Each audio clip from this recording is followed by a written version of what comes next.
నేను లాస్ట్ వీడియోలో సెలబ్రేషన్స్ అని చెప్పాను కదా! సో, అవి ఇక్కడ ఈ వీడియోలో మొత్తం మీకు షేర్ చేస్తున్నాను.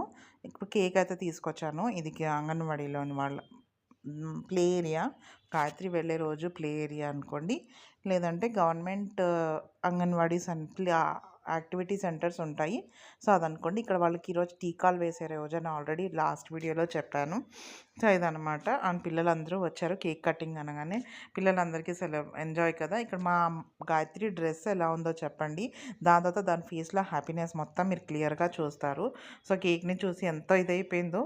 అండ్ నేను ఆల్రెడీ వీళ్ళకి ముందే 15 డేస్ ముందు నుంచి ఆయమ్మకి వాళ్ళకి ఇక్కడే సెలబ్రేట్ చేస్తాను, కేక్ కటింగ్ ఇక్కడే చేయిస్తానని చెప్పైతే ఉంచాను. యాక్చువల్గా ఏం జరిగింది అంటే, ఇంటి దగ్గర మనం ఎన్ని కేక్ కటింగ్స్ చేసినా వాళ్ళకి వాళ్ళు రెగ్యులర్గా చూసే ఫ్రెండ్స్కి ఇంకా ఏదో వెలితుండిపోయింది అనుకుంటారు. నాకు అనిపించిన ఫీలింగ్ చెప్తున్నాను. ఆ స్కూల్స్లో అయితే చాక్లెట్స్ పంచుకుంటారు, వాళ్ళకు ఊహ తెలుస్తుంది, ఓకే అనిపిస్తుంది. బట్ ఈ చిన్న పిల్లలకి ఫ్రెండ్స్తో సెలబ్రేట్ చేసుకుంటే ఆ మూడ్ వేరే ఉంటుంది అనిపిస్తుంది.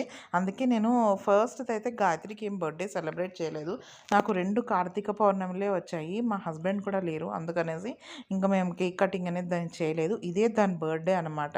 దానికి ఊహ తెలిసిన తర్వాత బర్త్డే అంటే దానిది. వాళ్ళ అక్క చేయడం వేరు. వాళ్ళ అక్క కేక్ కటింగ్ లేకపోతే ఆఫీస్‌లో వేరే కటింగ్స్ అవ్వడం వేరు. కానీ దాని బర్త్డే కేక్ కటింగ్ చేసుకోవడం అనేటటువంటిది ఇదే అనమాట. అందుకు దానికి చాలా స్పెషల్ ఈ బర్త్డే అనేటటువంటిది. అది దాని ఫ్రెండ్స్‌తో చేస్తే ఆ స్పెషలైజేషన్ ఇంకా బావుంటుంది అనిపించి, అందుకే దాని చుట్టూ ఉండే రెగ్యులర్‌గా చూసే పిల్లలతోనే నేను ఈ కేక్ కటింగ్ అనేది ప్లాన్ చేశాను. అంతే. స్పెషల్‌గా అంటే ఏమీ ముందస్తుగా అనుకోనని కాదు. అంటే వాళ్ళ దగ్గరే చేయాలా, అక్కడే చేయాలా అలా కాదు, ఇలాగ అనుకోని కాదు. వాళ్ళు రెగ్యులర్‌గా చూసే పిల్లలతో వాళ్ళ స్పెషల్ డేని అలా ఎంజాయ్ చేస్తారు అని చెప్పి చేశానంతే. సో, ఆ కేక్ కటింగ్ అంతా అయిపోయిన తర్వాత దాని ఫ్రెండ్స్ అందరూ తినిపించడం అంతా అయిపోయింది. చాలా అంటే చాలా హ్యాపీ ఫీల్ అయిపోయింది. నేను ఇంక దాన్ని అక్కడే ఉంచేసి నేను ఈవినింగ్ ఇంకో కేక్ కట్ చేయించాను. అంటే మైథిలి వచ్చిన తర్వాత దానికి కూడా ఆ ఫీలింగ్ ఉంటుంది కదా! మా చెల్లి కేక్ కట్ చేయలేదు, నేను లేనప్పుడు చేసేసింది, నాకు తెలియలేదు, నేను చూడలేదు అనే ఈ ఈ ఫీలింగ్స్ అన్నిటిని కంటను ఇంకొక కేక్ తీసుకొచ్చి చుట్టుపక్కల ఎవరినైనా పిలుస్తానంటే పిలుచుకో అని చెప్పి అన్నాను. పక్కింటి ఆంటీ, తర్వాత ఒక ఎదురింటి బాబు, తర్వాత ఇంకొక వాళ్ళ ఫ్రెండ్ ఎవరో వచ్చారనమాట. వాళ్ళు ముగ్గురు కలిపి కేక్ కట్ చేసుకున్నారు. ఆ కేక్ కట్ చేసుకున్నది అందరూ తినేసి నేను ఇంకా చాలామందికి చెప్పుకుంది. బట్ రాలేదు. అందరికీ మళ్ళీ తీసుకెళ్ళి ఇచ్చుకోవడం అదంతా జరిగిందనమాట. అందుకే ఇంటి దగ్గర కేక్ కటింగ్స్ కంటాను.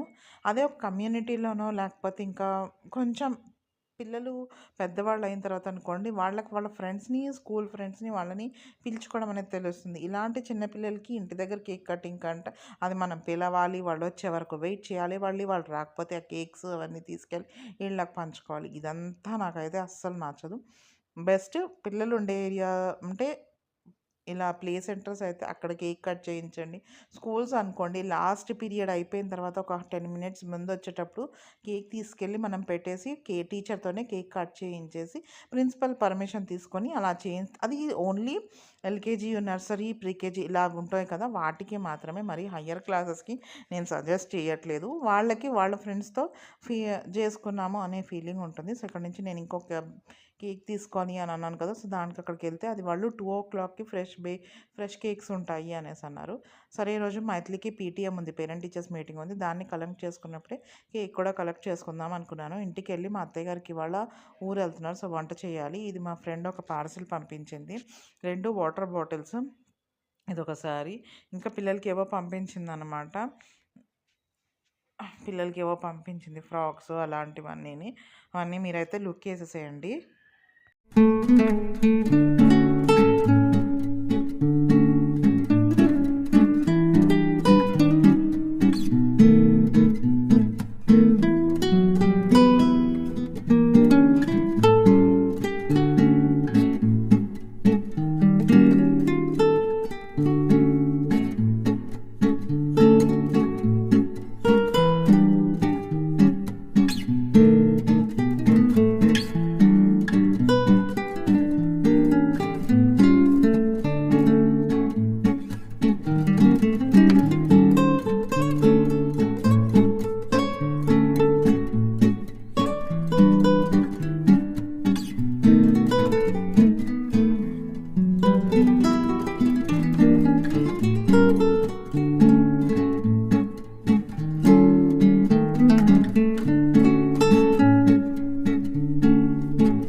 నేను చిన్న డెకరేషన్ ఇంట్లో ఉన్నాయన్నమాట. మైథిలికని తీసుకొచ్చాను. అప్పుడు చేయలేదని చెప్పేసి ఇంట్లోనే చిన్నగా బ్యాక్‌కి ఇలా కొంచెం నాకు తెలిసినటువంటిగా, నాకు తోచినట్టుగా సింపుల్‌గా అయితే చేశాను.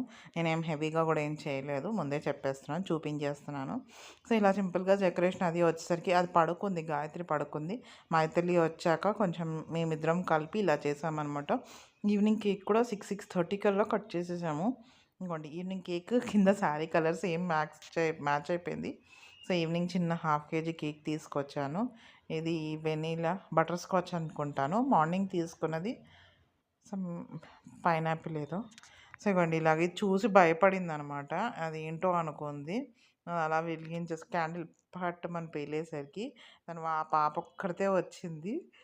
తర్వాత వాళ్ళు ముగ్గురు కేక్ కట్ చేసుకున్నారు. మైథిలి దానికి బర్త్‌డే డ్రెస్ ఏసుకుంది. ఇంక దానికి ఇది మైథిలి హ్యాపీనెస్ కోసం మాత్రమే ఇంకిలా చేయాల్సొచ్చింది. అంటే దానికి నేను మా చెల్లి బర్త్‌డేకి లేను, అది కేక్ కట్ చేసినప్పుడు నేను చూడలేదు అని ఆ ఫీలింగ్ ఉండకుండా, అలాగే దాని ఫ్రెండ్స్‌ని కూడా ఎవరిని పిలవలేదు అని అనుకోకుండా ఉండడానికి ఇలా సింపుల్‌గా అయితే కేక్ కటింగ్ చేయించేసాను. సో, ఇదండి గాయత్రి బర్త్‌డే ఇలా జరిగింది. దీని మీద మీకేమైనా ఇంకా విషయాలు తెలిస్తే కింద కామెంట్ సెక్షన్‌లో చెప్పండి. నేను చేసింది తప్పా? ఒప్పా? అసలు ఇంకేమైనా ఉంటాయా? ఇలా కాకుండా ఇంకెలాగైనా చేయొచ్చా? అనేటటువంటిది అంటే ఇలాంటి చిన్న పిల్లలకి ఇంకేమైనా ఎలా చేస్తే వాళ్ళు హ్యాపీగా ఫీల్ అవుతారు అనే విషయాలన్నీ కింద కామెంట్ సెక్షన్‌లో చెప్పండి. నేను తెలుసుకుంటాను. సో, ఇదండి చిన్న వీడియో. మీ అందరికీ నచ్చితే లైక్ చేయండి, షేర్ చేయండి. తప్పకుండా సబ్స్క్రైబ్ చేసుకోండి.